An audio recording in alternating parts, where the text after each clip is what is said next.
now listening to the Sportz Nutz. Come on, y'all. That has got to be like the most ultra fly introduction I have ever been. In case you guys can't figure out the theme to that, it's Miami Vice. Thanks to Matt Thomas for creating that, man. But so excited. Welcome to another episode of the Sportz Nutz.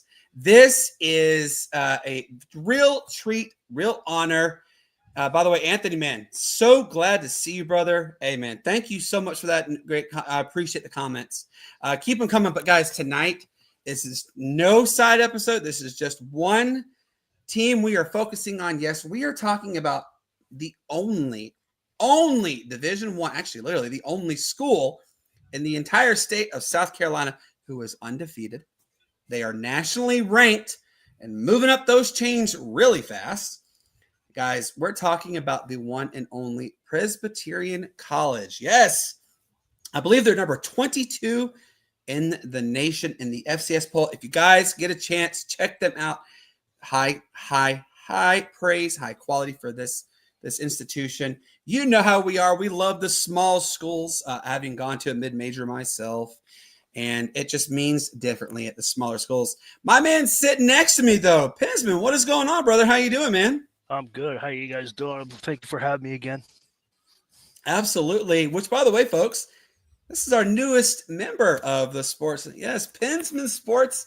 He is going to join us. He is our NHL/hockey expert and our fill-in for when one of our guys is not here. This gentleman, though, guys, he knows his sports. Head on over if you can. He also covers the New York Yankees, as you see the ball cap. He covers the Pittsburgh Penguins, the Pittsburgh Steelers. This guy has it all laid out for you. And all your northern folks, let's go. He only needs this many. And he hits the 1K mark. Let's get him 1K on YouTube today. And my gentleman's sitting right here. Wait, right there. Who is this guy? Bryan, what's going on, brother?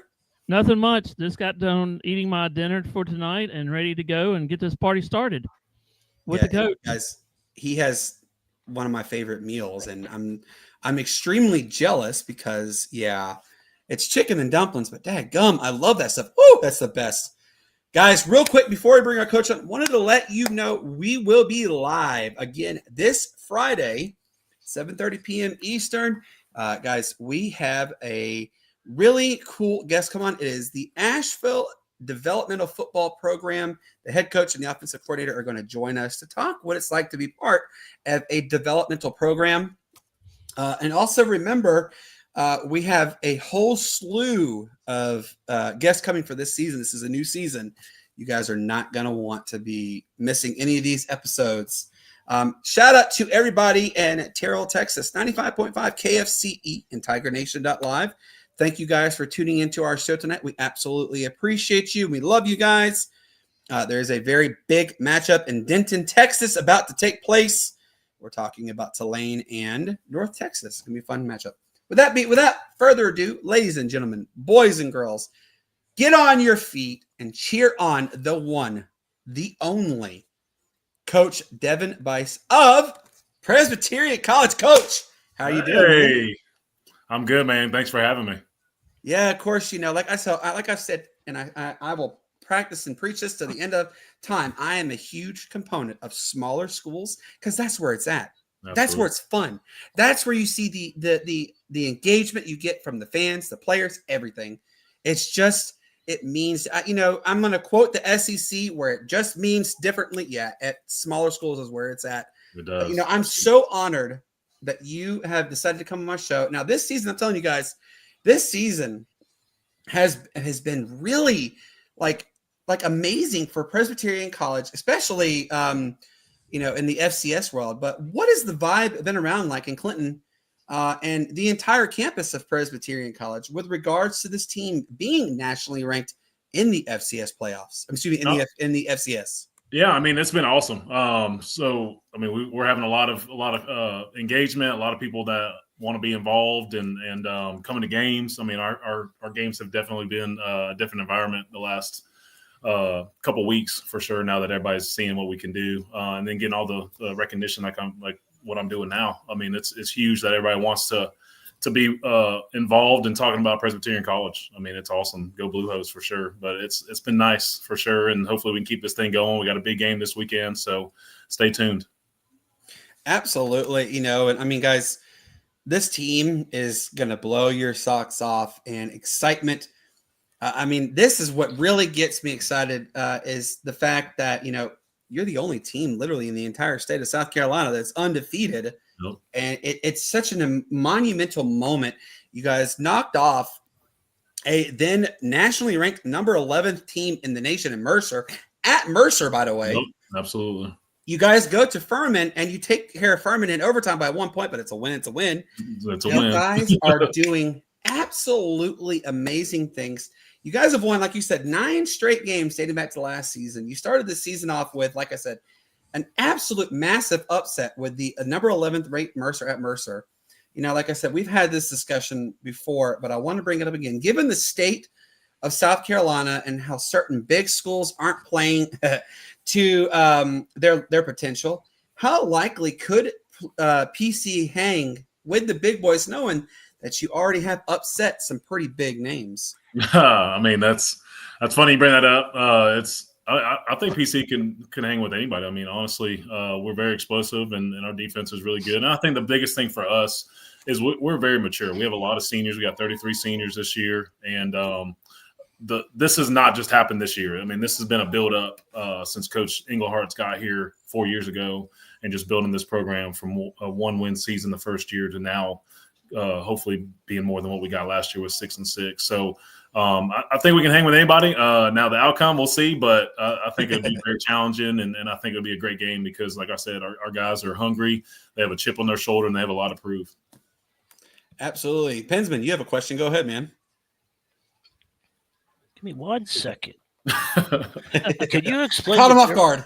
Can you explain the difference between a typical day, the experience in the FCS level versus the FBS level for those who have never been to one? Yeah, so every FCS school is different. I went to the Citadel, and so that's a military school, and we're FCS as well. But PC, it's not your it's an academic school, right? So it's not your typical FCS school, and it's not your typical Division I. So with us, we have to go around academics and class schedules. Like, our guys don't have any online classes. Our guys have to be in class. They have to make sure that they don't miss class, and they have to build their schedule according to their degree. So for us, like, we practice, like this morning, we practice at 6:30 in the morning, just so we can get it in and make sure that we're not interfering with any classes or anything like that. But for us, with us being a small Division I school, we have to abide by those rules and make sure that they get into class. But also, we don't have all the resources like every other Division I school has, right? So we don't have the technology, we don't have the money and all that stuff for our kids to have iPads or for them to get the treatment that they would get at a bigger school. I know with my time at NC State when I was a GA, I mean, our guys didn't have to go to class because they had online classes. They could stay in the building 24/7. They could watch film. They could do all these things. They had iPads that they could go on and during meetings and stuff like that. We just don't have that. It's different. So we have to make sure we go around these avenues, but also come up with different ways to still be able to get them ready and prepared for the game on Saturday, but also know that it's going to be different than any other school. Before I go to Brian, I will say this. I get the privilege. My team is credentialed for Anderson University as well. And you guys have the same mind frame, and I love it. Mm-hmm. Our good friend Mark Vaughn, who if you ever get the chance, go back and watch his episode. He actually had a divine intervention moment. He fell from a 3-story building, landed on his neck, darn near decapitated himself, had a 19-hour surgery. You ready to hear this, Coach? He was medically cleared, and he has not seen his doctors. After 6 months of having it happen, he was fully recovered, 100% healed, living the actual divine intervention. I mean, the doctors were mystified. Even one of the doctors said, I didn't believe in God until I met you. Yeah, because crazy. You're fully good healed. For sure. Yeah. Yes, absolutely. So, I love your mantra on that one. School first, academics second. I love it. Brian, go ahead, man. All right, I got a question on that same subject. How do you help athletes prepare for careers after college both in sports and outside of it? Yeah, so our biggest thing with us being a high academic college, we do a really good job with providing internships and different avenues for them to really figure out what they want to do and really hone in on those degrees and what in their careers. There's a lot of career fairs that go on. But for us, since we are FCS and kind of different than every other school, in the summer, they still work out and they still do what they need to do, but we don't have them on campus until July. So they have May and June to really go intern, go study abroad, really figure out what they want to do academically and in their careers to fulfill those and start figuring out what they want to do. And then for us, just figuring out, like, we have a lot of guys that want to be coaches and teachers and all that. And our school's known for the education department and the coaching aspect. So just providing them with interns. I got a couple football players that are kind of interning with me just with film breakdown and just learning how to be a coach and that aspect. But the biggest thing for us is just providing them opportunities outside of football or in their degree, since it is a small school and they have more one-on-one time with their professors. I love that because you guys, you guys have said, y'all the smallest D1 program in the entire nation. Absolutely. And I think what you guys do is tremendous. And I love that you just sat there and said, interning to become coaches. Coaching is not an easy job. No, it's not. It is not an easy job. I coached my daughter's basketball program. I've coached football. I've coached basketball. My wife has coached softball. She played softball her entire life. And it really it's difficult to be a coach. It's very time constraining. But here's the question that we've asked so many people, and we're going to ask you the same question you prepared. I want to ask you this: when do you think, or do you think maybe PC could make that jump from the FCS to FBS?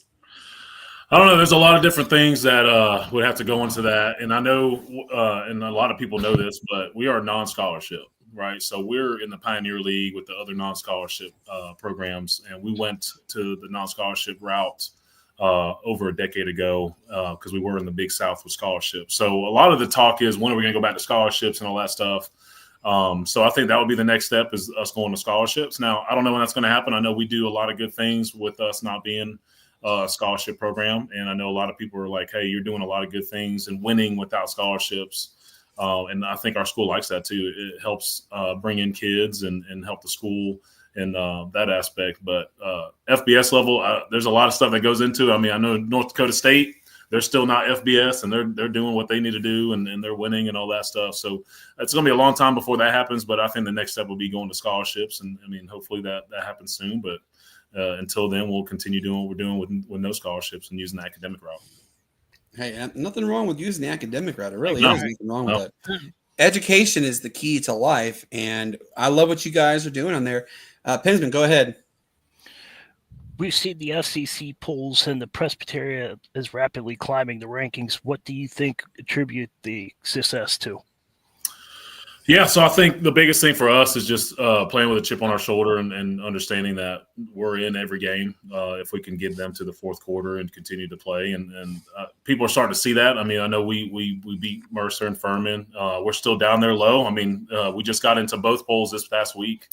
So I think it's going to be continuing to show everybody how we can play and just play our game. And the biggest thing for us, like, we're keeping this out of our players and out of our everybody's minds right now. Just, hey, continue to do what you're doing.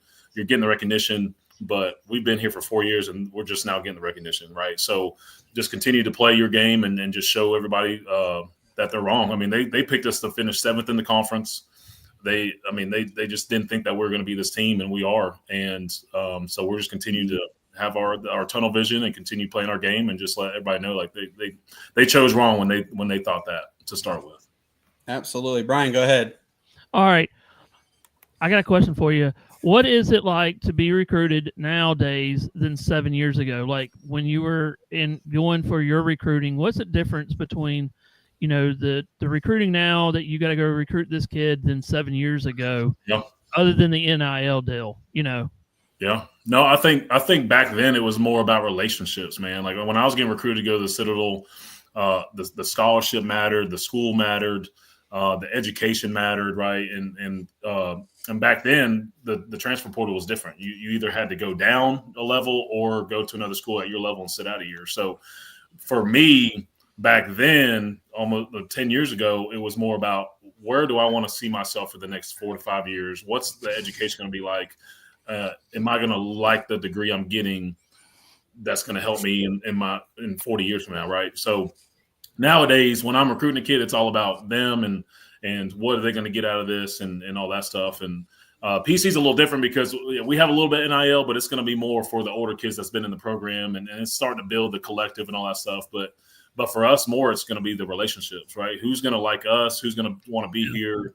Who's going to develop and not want to transfer? And who knows about PC, right? So a lot of our guys, if you look at our roster, it's going to be more guys that are local from the state of South Carolina, or guys that we have built a really good relationship from Florida, Georgia, Alabama, California, right? So our coaching staff does a really good job of nationwide recruiting and just building those relationships. And we recruit class by class. So right now we're in the 26s, right? And we're focusing on the 26s until we sign them all, and then we'll move on. So just building those relationships, keeping those contacts and those communications open and just, I mean, you recruit them until they get on campus, right? With being on scholarship, you're recruiting them until they deposit their money and they're coming to school and they set foot on campus first day of camp.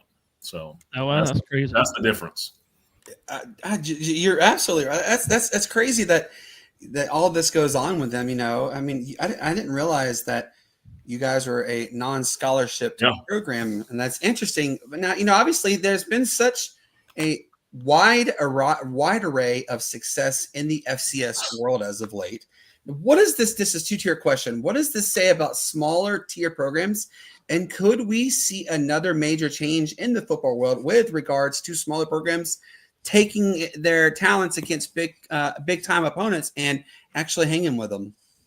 Yeah, I mean, nowadays it's all about recruiting and making sure you get the best kids and all that stuff and just being able to compete. I mean, the biggest thing for us is just making sure that we bring in the right kids that's going to fit our program and our culture. And Coach Englehart's done a really good job of building his mantra of pull the rope, and just knowing that you're waking up every day, putting your feet on the ground, and you're tugging at that rope of life. And are you going to be on the right side of that tug of war? And just making sure that when you come to PC that you're invested and you want to make sure that you're here and you're here for the right reasons, and you can build that culture and just making sure that you're being able to compete against those other schools and all that. So I love it. Pensman, go ahead. Just let you guys know, Brandon, just let you know, I did update the NHL scores, just to let you guys know. Okay, cool. We know that the college landscape has changed so much to several years, and this year is no different. But what does the current situation of college athletes do to small schools like Presbyterian College is? What was that question again? We know that the college landscape has changed so much in the last several years, and this year is no different. But what does the current situation of college athletes do to small schools like Presbyterian colleges? Yeah, so for us, I mean, the biggest thing is just making sure that we stay up to date with everything, man, and the transfer portal and just the landscape of college football. It's changing, and it's changed tremendously. And I know the element of the transfer portal just got updated too. I think it was today about the transfer portal window and all that stuff. But for us, just being able to continue to be flexible and fluid with what's going on with athletes and how to get them here and all that stuff. But just making sure that we stay in touch with the collective, the NIL, and what kids need, and just the recruiting aspect and how to get them here and keep them here. I mean, that's the biggest thing. Like we get guys every year after the season that feel like they're good enough to be able to go up to the next level and get scholarship money, which I don't blame them. I mean, they're paying to be here.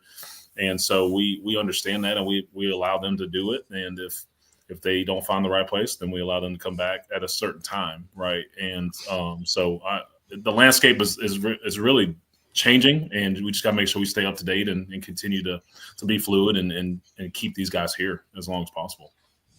Brian, go ahead. All right, this is a kind of a good question here. On a game day, what is it like to be a coach versus a player? That a player playing football as an offensive line and tight end coach? What's the difference? Like when you're on the sidelines, what's it like on a game day being a coach as of a player, as you were? Yeah. What's the difference between that? Like your game day, are you nervous, or what is it like different from being a coach and then a player? Oh man, I'm gonna tell you right now. For me, and I know everybody's different, but for me, it's the same, right? I still get nervous. I still go through my game day routines and rituals, right? I mean, I might not be able to put a helmet on and put the gear on, but I'm still putting on my coaching attire and all that stuff. Still listening to music, get my mind right, and having that passion. I'm gonna tell you right now, if you ever watch a game or come to a game, you're gonna see me, especially. I'm very passionate. I'm very energetic. I'm running up and down the sidelines. I'm that guy that just shows the energy and the juice. And so for me, it's the exact same. Now I'm just getting my mind set in a different route instead of going to hit somebody and put my hands on people and physically dominate them. I'm more, how can I coach my guys to be successful? I'm looking at different things to make sure that when they come to the sideline, I know what they're talking about and see the film and all that stuff. So, but for me, preparation and game day and all that stuff, the exact same as when I played 10, 12 years ago. So with that being said, do you have a backup coach? Like not a backup coach, but what do you call it? One of the coaches where you have to, when you get too excited, do you have one of those? the get back coach. The get back coach, yeah. Yeah, we do. We do have we have our strength coach that does a great job of doing that. And we also have some managers and student assistants that will do that as well. I'm not as bad because I'm the signaler and I have to be involved with the game and stuff like that. But we do, our defensive coordinator, he is wild, and you'll see him. Our guys have to pull him because he's almost at the numbers in the hash trying to give signals and all that stuff. So you'll see him get pulled back and all that. But yeah, we do have some coaches that have to get us back, and especially me. I'm trying to make sure that I'm getting the signal in and talking to my guys. What is it like? Here's what I want you to do. Describe the moment you guys get up, 6 a.m. It's game day. What goes into preparations for game day with Presbyterian? Yeah, so for us, I mean, I'll go through home games and away games. So like this weekend, we're flying out on Friday afternoon. We'll get there and we'll do a snack and dinner and we'll go to bed at 9:30. And then the next day on Saturday, we'll wake up and the first thing we do is have our guys jump into the pool and kind of just get their body ready for the game and just wake their bodies up and try to get the fulfillment real quick and just dumping their bodies in the pool. And then we'll start meetings. We'll do a walkthrough as an OLine, running backs, tight end group. We'll do a walkthrough just to get that final preparation. And then we'll do a special teams meeting, just so the call outs and all that stuff. And then we'll do the OD meeting where we just talk to the guys just one last time, get the minds right. And then we'll do a pregame meal and then we'll head to the stadium. Since it is an away game. Now for a home game, it's a little different. They get to sleep in a little bit. If the game's at 1, they'll sleep into about 9 o'clock, and then we'll have walkthroughs. We'll do meetings as well in our facilities. Then they'll do a pregame meal. And then the cool thing with us on home games, we do a blue hose walk where they walk from our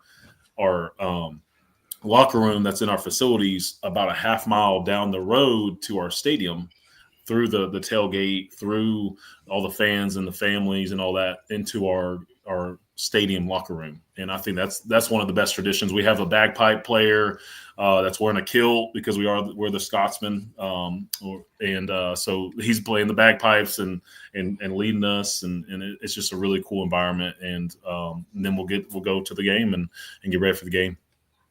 Go ahead, Pensman. Do you guys see PC facing any other FBS power programs in the near future? Obviously, there's schools in the area like Clemson, Furman, but what about facing schools like teams from the Mountain West or even the Big Ten? No, I mean, there is talks about possibly doing that. I know we talked about it earlier I know a lot of FCS schools will play up to the FBS level. With us, since we're non-scholarship, then it's a little different. We kind of don't go that route with those big-time schools like Clemson or South Carolina, but we do play scholarship schools like Mercer and Furman. I know next year we're going to play Western Carolina, so they're going to be on our schedule. And I know each year we'll try to get some SoCon schools since they are closer and all that stuff. But there's been talks about playing up, so we'll see. We'll see how that goes. And I think we can compete with them. And just like the other FCS schools, you never know. I mean, there might be an upset.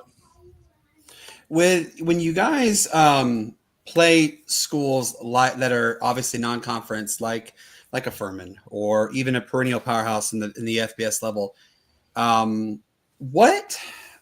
What goes on the mind frame knowing that you are playing a vastly more talented program, but you guys are small, but it's not about the size of the dog in the fight. It's about the size of the fight in the dog. You guys may be small, but you're very gritty. Yeah. But what goes into the mind frame when you have, let's just say for bleeps and giggles, you do have to go play at Clemson? Obviously, Clemson is going to pay you guys mightily. I know, because that's usually what happens. But what is that like going into that mind frame, knowing that you guys are playing, that this team could be like going into like App State going into Michigan in 2007? Right. Yeah. What is that mind frame like?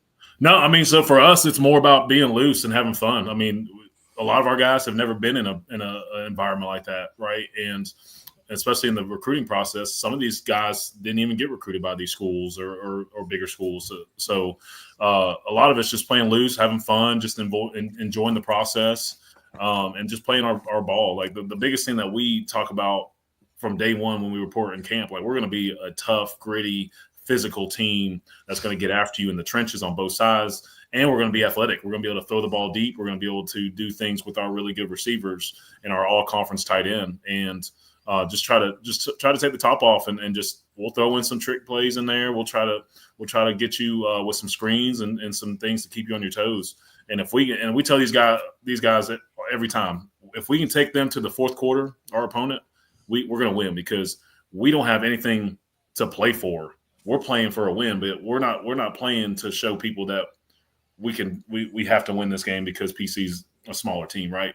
We're going to this game saying, hey, we're going to keep it close, and we're going to try to have fun with it. And if we can take them into the fourth quarter, we're going to stay loose and win this game while they're being tight and trying to make sure that they don't lose. And that's the mentality that everybody really needs to go into with this. Because, obviously you're never guaranteed to win, but the old cliche saying, anybody can win at any given time. It's just a matter of who gets hot at the right moments of any game.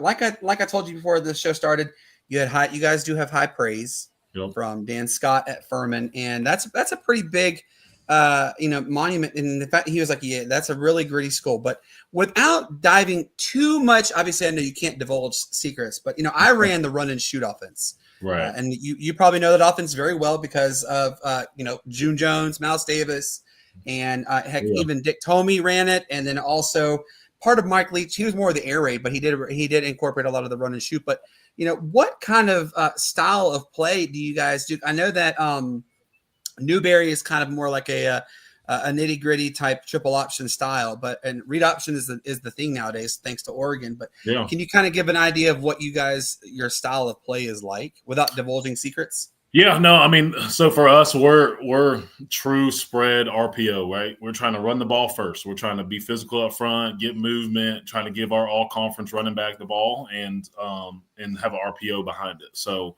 our quarterback does a really good job of making sure that we have something tagged to the run. So if he sees that the corner or safety or whoever in the secondary is not really fulfilling what's going on their side, then we might throw the ball behind you. But we're 50-50. We'll run pass, just trying to find what the weakness is in the defense. And we have a whole slew of athletes and players. So if you're trying to take away the run, we're gonna throw it. If you're trying to take away the pass, we're going to run it. So we have an all-conference tight end that's really good. You saw him against Mercer and Furman making those incredible catches. But we're just going to try to hone in on what your weakness is and take advantage of it. Like last game, we rushed for 300 yards. 2 games ago, we passed for 300 yards. So just depending on what you're giving us is what we're going to take advantage of. I love it. Brian, go ahead. All right. I've been dying to ask this question to any of the coaches that I've actually tried to get into.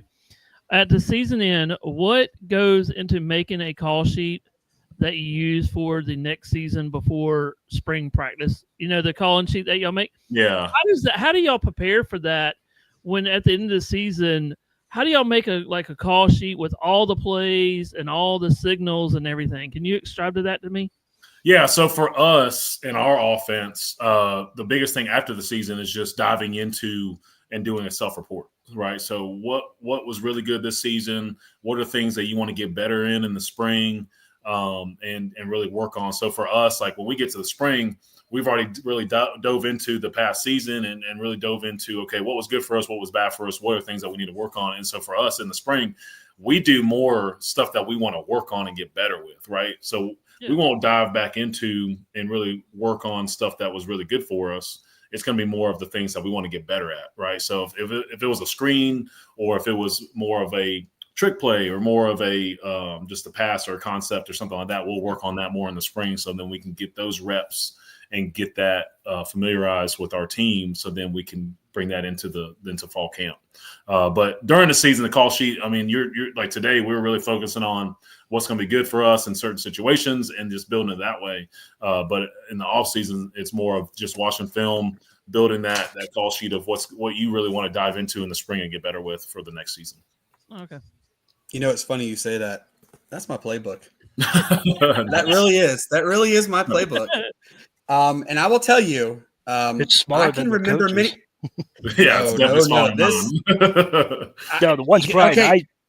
Brian I saw, it's like a McDonald's Happy Meal. Or Yeah, Happy it's about Meal. this big and it's like that wide. Yeah, you have Yeah. to, mine was always highlighted, and I can't tell you how many times I'd mark that sucker up like, this work, let's try this again. Let's try it this way. It's like you're playing a chess game of chess against the other teams. You're trying to figure out, okay, well, I ran a 22 power and it worked for it right here, but it's not going to work again. So let's go with, a quick slant, something like that, just something. Yeah. And I can remember I had to try and figure out how to get to the other mind of the other team. And there were times that I was able to get into them, and I can distinctively remember one of my favorite moments. We were playing a school called North Cobb High School in North Cobb, Upper Marietta, Georgia. And I remember the coach and I we know each other because I played with him in Pee Wee. And so I kind of knew where he would go on things. And so he's trying to figure out ways to go combat against my calls. And he never could figure out how I knew where he was going. But I'm like, dude, I played with you for 4 years. Right. I knew what you were going to do. And I loved getting in the mind frame. Now, I will tell you, you probably are the same way. I talked trash when I lined up. Oh, boy, did I ever. And I knew how to get under the skin of the other team, and it was fun. Yeah. And, when all's said and done, it's fun. It's funny games. That's really what it is. But, it's always nice to add a little extra mantra in your game, But, oh, man, I love the fact that, you guys are so well prepared. And, even when you aren't. People always say, oh, yeah, they're stacked for days. No. People don't realize usually the first 15 to 20 plays, they're already scripted. You know exactly what you're getting. Immediately you walk up there, that first play, you knew right away.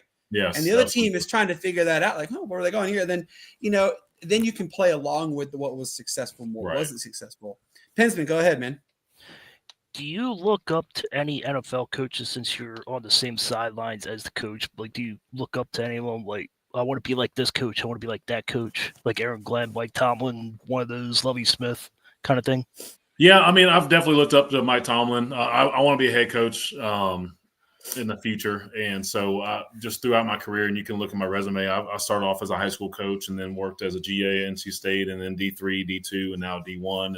And so I'm building my resume to where I can be a successful coach and get all the experience to be a head coach down the road and be a coordinator. So Lovie Smith and Mike Tomlin and all those guys, because, I mean, what they've done as a minority has been huge. And that's definitely one of my goals is be a head coach, but also work in the NFL. So it's definitely something I take advantage of in this profession, just being able to connect and build relationships. And so anytime I can, I try to reach out to other coaches and just try to build those relationships and definitely look up to them for sure. You're pretty young looking. How young are you? I'm 33. I'll be 34 next month. Oh, yes. You're definitely. You're that's the youngest one here. That's when Mike Tomlin started. Yeah, exactly. That's right. Never for know. once, we don't have – so, our group, Shane is always our youngest one on there. I'm 41. Matt's 40. And Shane is like 36. Okay. So we always tease him. We joke with him, in case you know what this is, Shane, that's what this is. The most recent one is Someone asked about newspapers, and we go, Shane, that's these big pieces of paper that you read. You tell the stories. We like to tease, and he goes, I'm still the only one that gets the paper delivered to my house every day. And I'm like, oh my God, we couldn't even tease you on that one, but it's fun picking on. But man, you're 33. You're so young. You have a lot of experience under the belt. Brian, go ahead, man. All right, this is a kind of a silly question for you. What is the craziest thing that you've seen on the sidelines that you've been a part of? Like any crazy thing that you're like, I can't believe that this happened, or something you're just talking in the mic or going to the guys going, oh my goodness, I can't believe y'all. Can you tell us the craziest things that happened? I think the biggest thing is just stuff that happens like in the crowds. I mean, I've seen some stuff in the crowds. Like our last game, I mean, it's funny you bring this up. So our last game, we had our student section behind us, and we're getting ready for the game, and we're just talking in the mic. So you know how it is as a coach. We're just talking about random things, and I look behind me, and there's just probably a 400-pound student with his shirt off and just has a big O. He's in the middle of the blue hose, and he's the O just in the middle of his chest.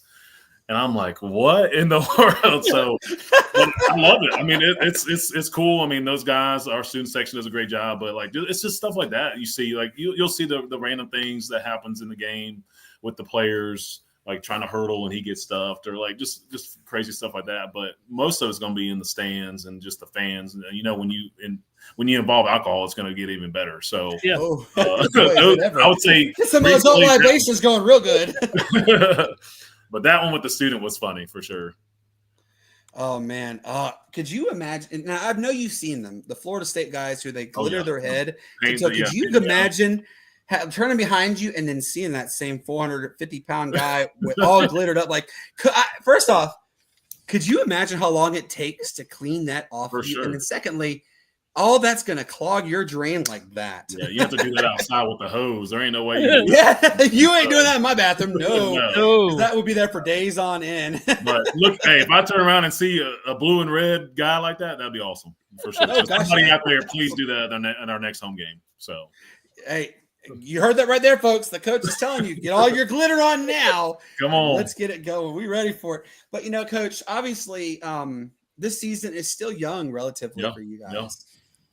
Butler is going to be a pretty big matchup, but I know it happens because I did it too. Which game or games do you look at the start of the season and circle and say, challenge, really challenge, extremely challenging? No, I think the biggest ones for us, I mean, we circled everyone because we want to make sure that we win the PFL and all that stuff. But the biggest ones for us is just like Dayton's going to be a big one for us. This one, Butler's going to be a big one for us. St. Thomas out of Minnesota is going to be a big one for us. But really, we just go game by game, and we tell our guys every week that it's the big game. That we got to make sure we go out there and compete. And because you never know, a PFL team in the conference can beat anybody, right? So just making sure that you treat every opponent the same and then just make sure you play up to your standard is huge. But there's a couple games that we circled, especially going off of last season and what some teams did to us. We want to make sure that we get them this year. In case people don't know what that's called, those are called revenge games. They're very real. I remember I had Mike. So you know who Jeff Francoeur is, right? By Jones. Yep. So he went to Parkview High School. I played football. I unfortunately tore my ACL and MCL. That was the end of my career. But it's playing wise. But I had to play against Jeff Francoeur. And I was a very good tight end. I was a really good defenseman, but I was really good at tight end. And every time we had to play Parkview, and it was almost always in the playoffs, he knew how to shut down somebody. Yeah. I would literally the game before I could have 10 receptions for 85 yards or whatever and 2 touchdowns. Go against him. We call him Brandon Gronkowski. Oh, yes, I love it. So in the 2 playoff games I played against Jeff Francoeur, I had a total of 1 reception for 15 yards. Wow, that's it. Shut you down. He knew how to shut it down. So it's fun when you are able to, kind of outsmart the other opponents. And you just mentioned your tight end. Do you know if I hate to ask this because it's a very touchy subject with me, but does he have any opportunities for NIL advancements coming in his way because of how well he has performed? Yeah, I know he's getting our collective with the school. I know he's probably having talks with other opportunities as well, but I know he's getting some for sure.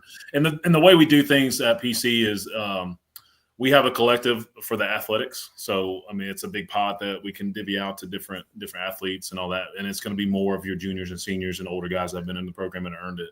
But we allow our guys too to also get NILs from other businesses. And so we have a lot of businesses that are in town or in the state of South Carolina that will help out with that as well. So I know he's getting opportunities, and that was one thing that he did have a chance to be able to lead the school in this past transfer portal and decided to come back. And that was one thing that with a lot of our guys and our seniors that they wanted to come back and do, like you said, a revenge season and just try to be better than what we did last year. And so a lot of those guys stayed and have opportunities in the NIL and those types of things as well.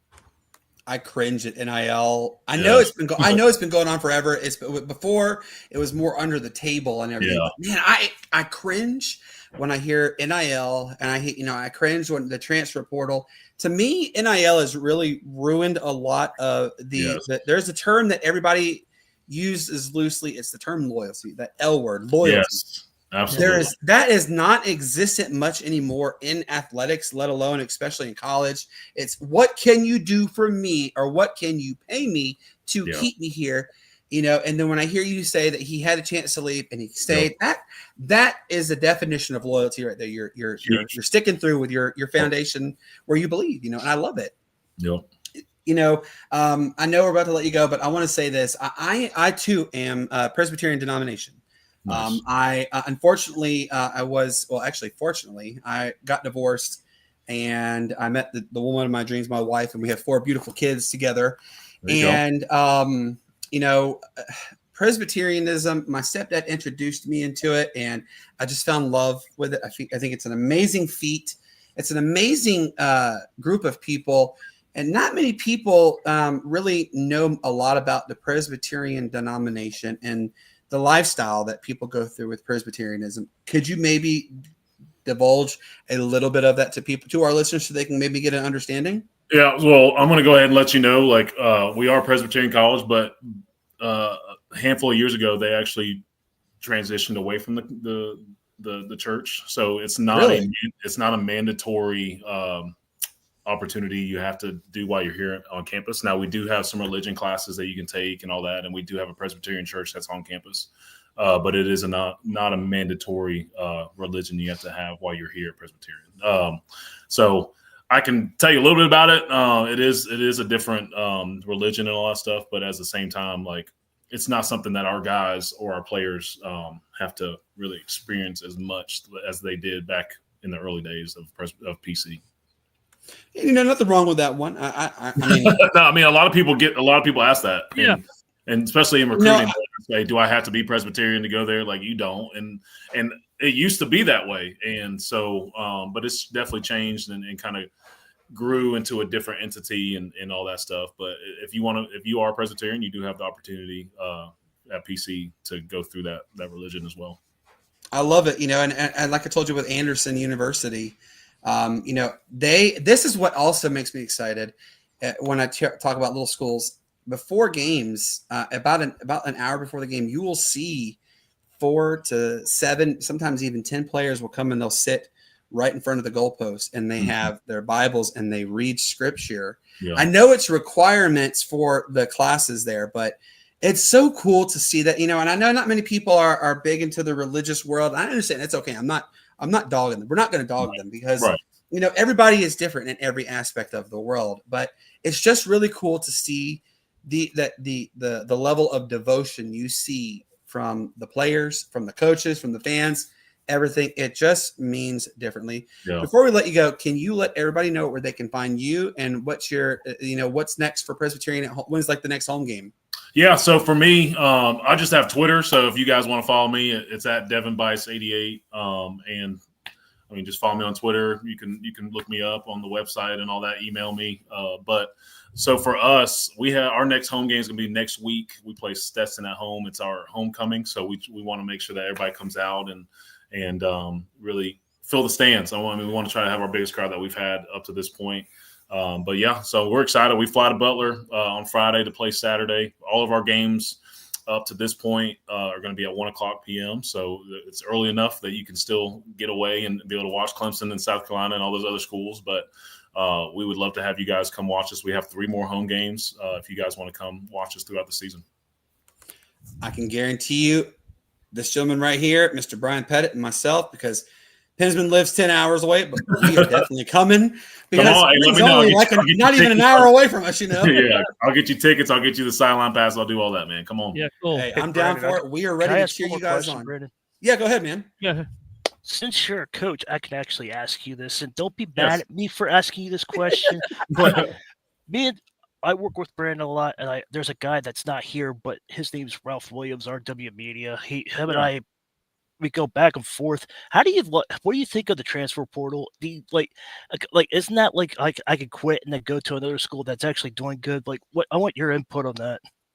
So it's good and bad, and I've talked about this before. So it's good because, like, for us, we can pick the guys that we want and be able to fill our roster. Like, for us, we have a handful of transfers. We try to get more of the high school guys and develop them through the longevity. But like for us, we lost our center in the spring to the transfer portal. He went up to East Carolina and got a scholarship. So for us, it was more of, okay, we had a really good center that was experienced. How can we get a guy to fill his spot and help us right away? So we entered the transfer portal and got a guy that was from Limestone because the school shut down, and then we got a guy from Gardner-Webb. So it really helps us in that aspect. But in the other element, it's bad because – or it's negative because of guys can now leave and go as many times as they want. I mean, there's guys leaving for their third school, like you talked about, the longevity and the loyalty is not there anymore. But so in that aspect, it's just kind of watering down the guys' experience and what they're looking for and all that. And it hurts. It hurts programs like us, a small school, because if guys want to leave, now how do we build our roster because of that? So good, because you can build your roster and be able to bring in kids and really fit what you need. But negative because of the guys, like especially at PC when they're not having any scholarships. It's like, okay, well, I've done really good this year. I got my film. I want to leave and go somewhere else and get a scholarship. So in that aspect, there's just no loyalty anymore. And it's just, like you said earlier, kids looking for selfish meanings and trying to jump around and figure out what's going to be best for them and try to get the most money. Yeah, that whole situation in Limestone, that breaks. Gaffney it's about the Limestone College campus is about an hour and 15 minutes away from where I'm at, because Gaffney is literally at the border of North Carolina, and I am in the upstate, as you know, we're literally 10, 15 minutes from downtown Greenville. And, the whole situation with Limestone, it really rubbed a lot of people the wrong way. And, for people who don't know what we're talking about, Limestone University, a prestigious institution in this state. I think it was 175 years. Yeah, it was a long time. They shuttered their doors, leaving people, hanging left out to dry. And my brother-in-law actually is a graduate of Limestone College. So, and we know what it's like there. My wife went to Reinhardt College, now Reinhardt University down in Waleska, Georgia. So, small schools, folks, it's not easy for them, but they make do. And if you guys would love to find out ways to help continue the amount of success that Presbyterian is there, this gentleman right here, reach out to him. He will tell you guys what y'all can do to help out PC. But Coach, I appreciate you 1,000 times over. I mean, and I just texted Brian. I'm definitely shooting to get there for you guys' home game, your homecoming game, because I want to be there, and I will be loud and proud. So, and Brian most likely will be there with me, so be prepared. Hey, Coach, louder than loud. I got one thing to say. I just looked up some of the stats that y'all got. I'm just going to give you this one. The Bulldogs are giving up only 1 sack per game, ranked second to the Pioneer League, with 169 rushes per yard contact. I want to say congratulations on that little stat, for that, and keep it up, man. I appreciate it. Come see that, and unbelievable job that you do, with an offensive like y'all have. man, just keep it up. Yes, sir. Yes. I appreciate that. Absolutely. Keep the success going. And this We're gonna guy, cheer you guys this on. guy down here, he's a stat wizard. Like, Yeah, I he's a love it. statistician. He knows stats like no tomorrow. So yeah, but do Coach, we are do you know they haven't done anything since 2000 and something? I was like, how? yeah, he can get this stuff real good. But Coach, I'm gonna tell you, we are proud of you. We're cheering you on. We're gonna be there, and we're gonna be extra loud. And I'm looking forward to meeting you in a couple weeks. Sound good? Sounds good. I appreciate it. I can't wait. Yeah. All right, Coach. You take care of yourself, and let's get it and rock it out there. And we'll talk to you soon. Appreciate it. Sounds good. Thanks, Take Coach. care. Bye-bye. Thanks, Coach. Guys, how cool is that? Like, come on, let's go. That means so much to not only to us but to them. And shout out to literally everybody in Clinton, South Carolina. Brian, you know where Clinton is, real quick. Yeah, I we know all where know Clinton is. we know where Clinton is, and it's when I first said it was I told Shane, I said Clinton. He goes, no, it's Clinton. That's Clinton. how people say it. It's Clinton. It's And oh man, it's a small town. Lawrence, South Carolina is a very small area, but it's such a pretty Clinton area. It's so pretty. If you guys get a chance to check it out, as you just heard, a couple of us, Pensman, not aiming you, Pensman, we will be at the Presbyterian game against Stetson. Yeah, it's going to be a lot of fun. But, man, I had such a blast interviewing him. And I want to say this, and I wholeheartedly mean this. Thank you goes out to everybody who tuned in. Thank you goes out to this gentleman right here, Mr. Pensman Sportz. By the way, folks. This is – it looks like this to me, so I'm just saying. Yeah, you just pointed the logo. Oh, my pretty little logo's over here on this side. But I will tell you this, guys.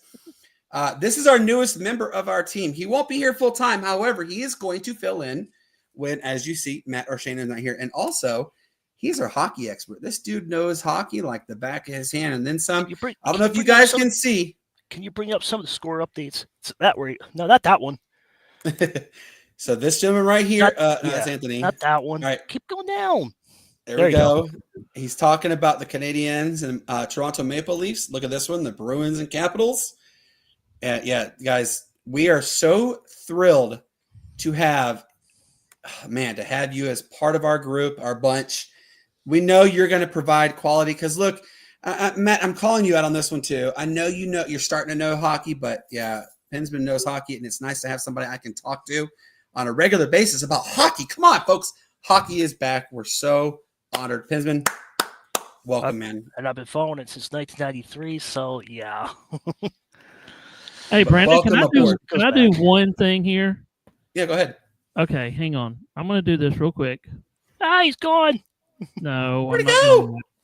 No, I'm not there yet. Hang on. Brian's got breaking news. Throw this up. Congratulations on the Cubs win. The Cubs. So there we go. So the Cubs win 4-3. So there you go. Yep. I just wanted to good. Hey, nothing wrong with that. Hey, congratulations goes out to obviously the Chicago Cubs. All right, real quick, want to let you guys know what is coming up because, all good things, they do have to come to an end for the night. On Friday, like I told you guys before, we have the Asheville developmental football team coming on. The head coach and the offensive coordinator come on. They're going to tell us what it's like to be a developmental program. And then obviously next Tuesday, this episode, I'm really excited where we have Texas Rio Grande Valley University of Texas, Rio Grande Valley coming on. It's their football program. This is actually their inaugural season. And they are turning heads the right way. This team is legit. Watch out. We're going to talk to their SID. We're excited to talk to them about then the 17th, the following, which is that Friday. We have, now this one is actually pretty cool. I'm good friends with a Facebook page called the Atlanta Braves Chop Live. They cover literally everything there is about the Atlanta Braves. They're an in-depth team. Yep. So they're joining us to talk to us about this upcoming offseason. Obviously, Atlanta is going to have massive turnaround, and we're eager to hear what he's going to share with us. The 21st, you guys, is still up in the air. I have to reach out to my insider. But right now, it looks like it's going to be a 2-team episode. We are talking to both Newberry College football and then also Maryville College, which is based in Tennessee. They're a small NAIA school. They are going to come on, and because we've been, like I said, we follow all small schools there is because why not? But they're going to come on. If they don't come on, both of them, it would definitely be Newberry. If not, Maryville, but one of them will be for sure on the 21st. The other one maybe on the 23rd. Just stay tuned for that. The 22nd, my good friend, the sports director at KHON2, Rob DeMello, is joining the show to talk about UH football. Because, by the way, folks, UH football, by that time, they're probably bowl eligible. Could they be Mountain West Championship game eligible? We'll see. Then October the 28th, we have the athletic director at Utah Tech. Yes, that is an actual school. They're coming on to check us out. We can't wait. But, guys, we're not done yet. This season, oh, boy. You guys are in for an absolute treat. I mean, when I tell you some of these guests that we have coming on, y'all are going to be falling out of your chair. I'm talking, we have the one and only Drew Bledsoe is coming on our show. Yes, that Drew Bledsoe. Mark Brunell is coming on our show. Whew, I'm excited for that. Those two, absolutely. But I will tell you this, guys, also, we have a young lady. I'm speaking with her. She is a reporter for ESPN, but she also reports for West Virginia. And so she's going to be coming on our show. I'm really excited about that one. We have, let's see here. We have Scott Van Pelt is lined up to come on our show.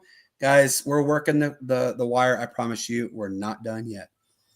So with that being said, guys, for everybody who watched tonight, Brian, tell everybody your parting words, sir. My parting words is be kind, be safe, and love each other. So absolutely. And Pensman, what is your final parting words, sir? Everybody be good to each other. This world's a lot of hate. Just love and respect each other. That's all I ask. And if you can, help me get that 1,000. I'm 5 away. Hit that like, hit that share, and subscribe. And subscribe to Tiger Stripes Media and Sportz Nutz. They also do a good job. We take your time. We take our time out of the day. Please take out time out of your day to watch our great shows. That's all I got to say. Amen to that. Yes, Pensman Sports. Let's get him. He only needs 5. Let's go. Just give him those 5 right now, and you're going to be, I promise you, you're not being let down with his content. Follow him on Twitter as well. He is also on Facebook and TikTok.